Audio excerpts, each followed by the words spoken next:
what's good? It's your girl Francine. Today is Saturday, and I mean to say that Saturday we say what we need to say and get it all out.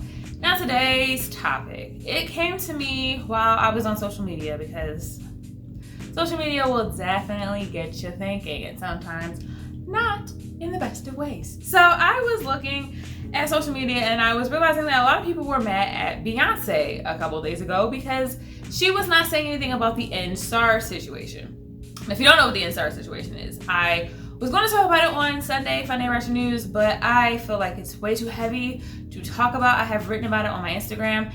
If you would like to learn anything more about it, I will put links in the description because it is very important. It is an issue going on in Nigeria with their special police force, and it is horrible with what's going on there. So definitely do your research, because what I'm about to talk about is the reason why we need to do our research. So people were very upset at Beyonce, and people were saying, Beyonce does a lot of things behind the scenes, and maybe she doesn't want to talk about it publicly until she gets all the information and things like that. And eventually Beyonce did make a statement. Now, this made me think about a conversation I was having with somebody the other day about a thing called performative activism. Now, if you don't know what performative activism is, it's essentially when one of like 2 or 3 things happen, because usually it's for one of these 3 reasons.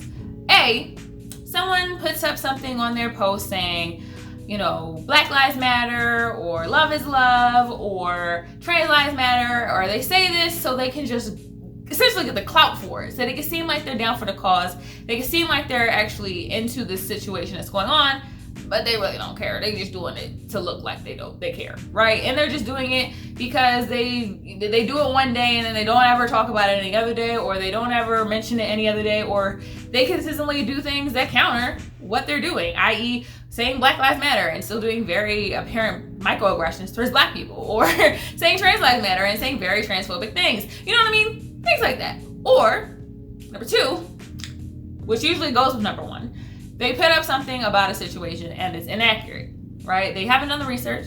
They haven't put the research in. They don't really look it up. They just know that the hashtag is trending and they just want to jump on that because they need that clout.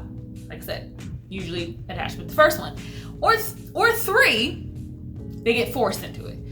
Either, like the situation with Beyonce, it's like, well, you did all this Black is King stuff and you need to be talking about Nigeria. Come on, you need to talk about it. And don't get me wrong, I do think that someone like Beyonce talking about this situation is definitely helpful.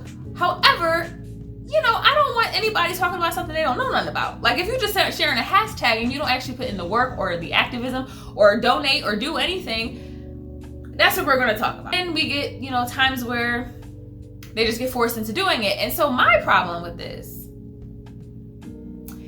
is it a good thing? Like, people somehow think that influencers and celebrities and politicians just talking about a subject is more than good enough. And I can kind of see that being a true statement. I mean, just getting the word out is a big deal. You know what I mean? This whole NSAR situation was going on for a few weeks, and I just learned about it recently because everybody's talking about it, right? And it seems like when certain people talk about it, people start thinking, oh, well, if they're talking about it, then it must be a good deal, right? And maybe to some people, Beyonce talking about it would be a big deal, right? And so maybe that's why they're forcing her, trying to force her to do it.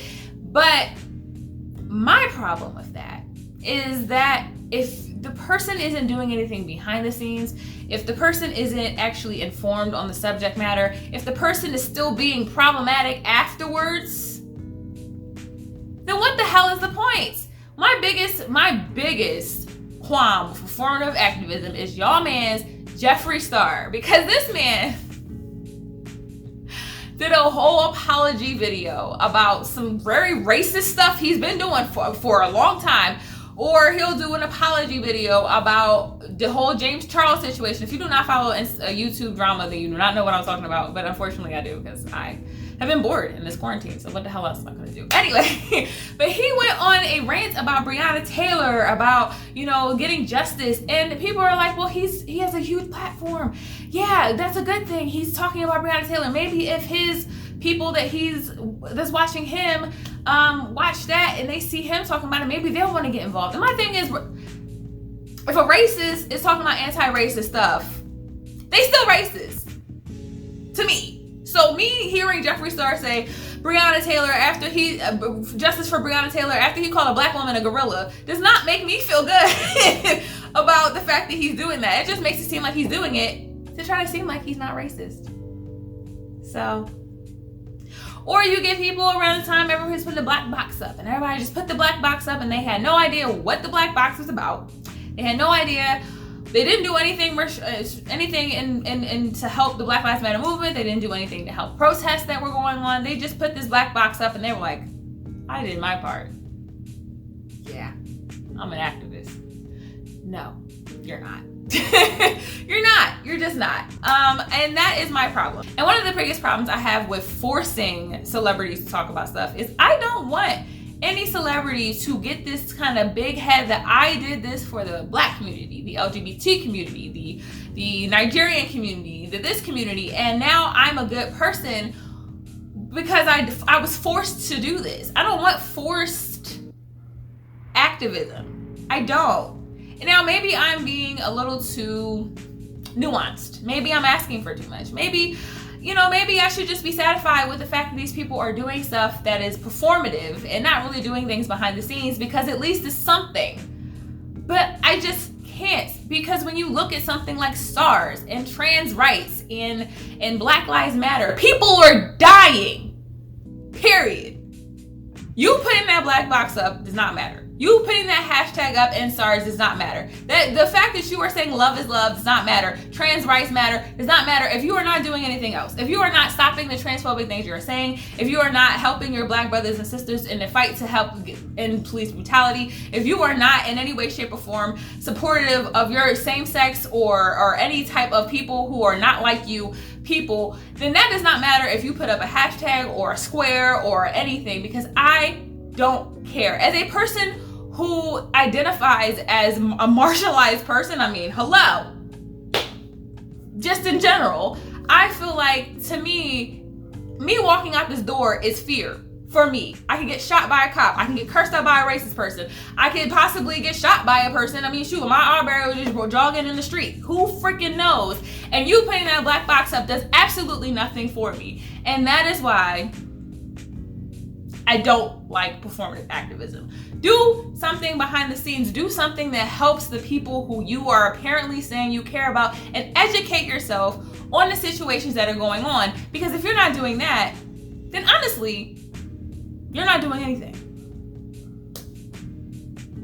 So, with that being said, I just wanted to get this rant out because it always makes me upset when people are like, come on, you gotta talk about this, because if you don't talk about it, then nobody's, like, people have been tweeting about NSARS and all this stuff forever.